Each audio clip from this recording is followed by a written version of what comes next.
Bonjour. Le processus de développement d'un système de classification FUE universel a commencé il y a une quinzaine d'années. Puis j'ai remarqué certaines variations et tendances en observant la rapidité des gestes chirurgicaux. J'ai constaté qu'avec la même personne, étant le même opérateur, utilisant la même technique et la même technologie, nous enregistrions des taux de transsection différents dans différentes zones.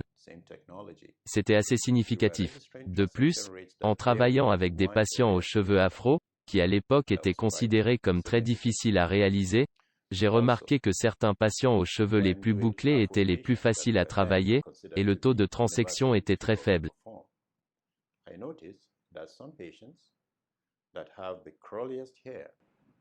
Mais d'un autre côté, nous avions des patients avec des cheveux afro qui avaient des boucles très légères, et pourtant il nous était très difficile d'utiliser la même technologie et technique avec un taux de transsection élevé.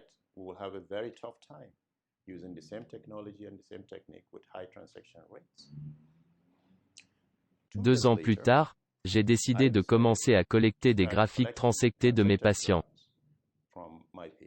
Nous recueillons des graphiques de transsection pour l'analyse histologique, et les graphiques provenant de zones à taux de transsection élevé sont comparés histologiquement avec des graphiques provenant de zones à faible taux de transsection chez le même patient.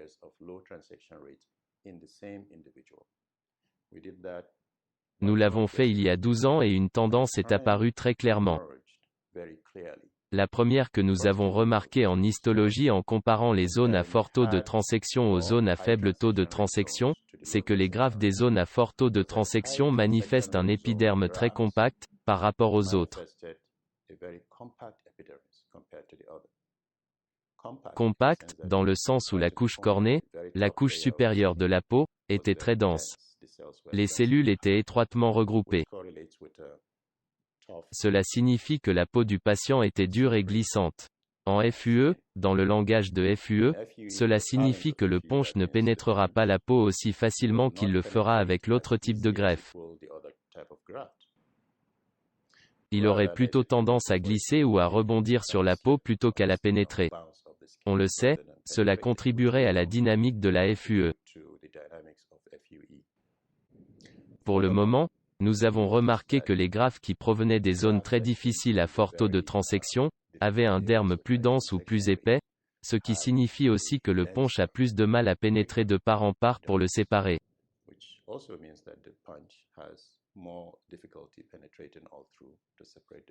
À cette époque, cela a conduit à la conclusion ou à la conviction que ce qui contribue à la difficulté FUE n'est pas seulement une question de frisure des cheveux, mais quelles sont les caractéristiques de la peau. Car l'épiderme et le derme sont les acteurs majeurs du processus. De nos jours, la frisure et la texture de la peau de tout individu ont évolué en réponse ou en mesure d'adaptation à la niche géographique dans laquelle cette personne a grandi. Il était principalement essentiel d'adapter cette personne aux conditions de température et au taux d'exposition aux ultraviolets de la région où elle vivait.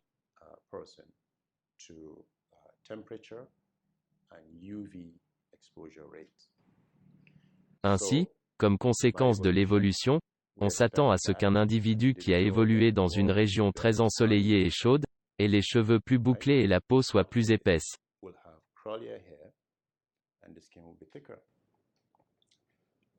À l'inverse, quelqu'un qui a grandi dans une région très froide et moins ensoleillée, aura les cheveux plus raides et la peau fine. C'est censé être comme ça, non? Non. Vous me demandez pourquoi pas?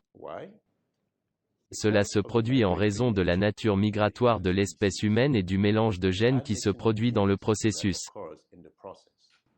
Ce processus dure depuis des milliers d'années. Cette condamnation s'est compliquée avec le temps. Ainsi, aujourd'hui, toute personne a un type de cheveux stéréotypé pour la personne qui a évolué et s'est formée dans une certaine partie du monde, sous l'influence du soleil et des changements de température. Mais c'est en fait un stéréotype, ce qui n'est pas vrai dans le monde moderne.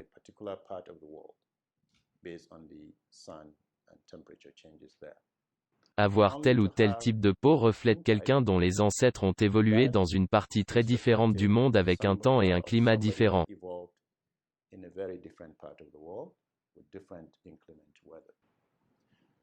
Donc, tout ce que nous avons en chacun aujourd'hui est un mélange de combinaisons possibles de types de peau, de types de cheveux, qui ne reflètent plus ce que vous attendez d'une niche géographique ou ethnique particulière.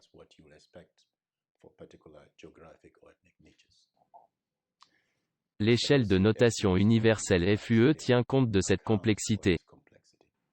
Comment est-ce utilisé? Je vous présente la vidéo qui explique comment utiliser l'échelle de notation. Merci. Je m'appelle Sanoussi Oumar. Je suis l'auteur principal de notre article intitulé « Système universel de classification des excisions d'unités folliculaires pour la difficulté de greffe de cheveux et les résultats pour les patients ». Nous présentons un nouveau prédicteur de niveau FUE appelé « échelle de notation Sanoussi FUE » qui est basé sur les caractéristiques cutanées FUE du type de cheveux et de peau. Le type de cheveux est généralement divisé en 3 sous-groupes. Le premier sous-groupe est celui des cheveux raides ou ondulés, qui présente le moins de difficultés. Le deuxième groupe est celui des cheveux bouclés qui présente une difficulté modérée. Et le dernier type de cheveux est le cheveu enroulé qui présente le plus de difficultés en FUE. En ce qui concerne la peau, il existe également 3 sous-groupes. Le premier sous-groupe est le type de peau épaisse, qui présente le plus de difficultés. Le type de peau douce ou fine présente certaines difficultés à la FUE. L'épaisseur moyenne dans un type de peau présente le moins de difficultés à FUE. Les praticiens commencent par déterminer les scores au type de cheveux et au type de peau que le patient a. Ces points, qui sont destinés au type de cheveux, sont comptabilisés et ajoutés au score du type de peau. Le point total est utilisé pour déterminer le score SFS du patient. Le point qui sera dérivé, ira de 2 à 9. Et cela correspondra à l'une des 5 notes SFS. La première classe est un point total de 2 à 3, ce qui signifie qu'il n'y a aucune difficulté avec le poids de faible gravité attendu. La classe 2 est le point total de 4. Cela signifie une difficulté faible avec une attrition du greffon faible ou modérée. La troisième classe a un score total de 5 à 6. Il y a une difficulté modérée. Ces patients sont sensibles au décapsulage du greffon. Le point total de 7 à 8 est la classe 4. Il y a une difficulté modérée ou élevée. Le point total de 9 est la classe 5. Il a beaucoup de mal à s'attendre à un taux d'attrition de greffe très élevé, à moins que des compétences spéciales ou un équipement spécialisé ne soient utilisés.